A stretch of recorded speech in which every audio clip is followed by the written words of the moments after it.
Buona domenica, siamo alla trasmissione speciale TG, la trasmissione del 13 TV dedicata alle relazioni internazionali, una trasmissione voluta dal direttore del 13 TV Gigi Di Meo.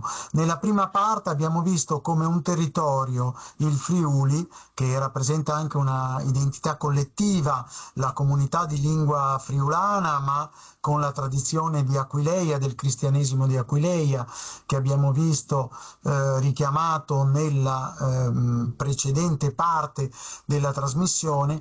Un territorio come il Friuli cerca di reagire alla crisi, alla difficoltà di questo periodo, all'attuale fase decisiva nelle relazioni internazionali. E il territorio lo fa con per esempio un'associazione come l'associazione Terza Ricostruzione, della quale sono socio fondatore anch'io, presieduta dal professor Sandro Fabbro, del quale adesso subito nella condivisione vi mostro l'ultimo suo libro. Il professor Sandro Fabbro è presidente dell'associazione Terza Ricostruzione ed è uno studioso del territorio.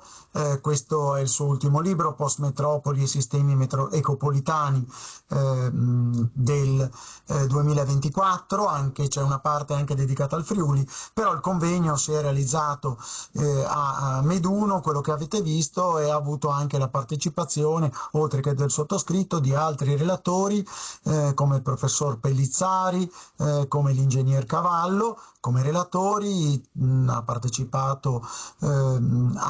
partecipato anche diversi sindaci, il sindaco di San Vito al Tagliamento e il sindaco di Aquileia e ovviamente il sindaco ospitante di Meduno. Quindi l'associazione Terza Ricostruzione ha, come avete visto, tentato di dare delle risposte di un territorio alla crisi del Friuli, Associazione per una terza ricostruzione dopo la prima guerra mondiale, dopo la ricostruzione del terremoto, e adesso c'è bisogno di una terza ricostruzione del Friuli. Ecco qui anche il tema della montagna, che ha avuto sullo sfondo il libro di un caro amico, Antonio Mitrotti, Sentieri giuridici per le zone montane, editoriale scientifica. Ma volevamo approfittare anche per richiamare un altro volume, il volume di Arturo Pellizzon, che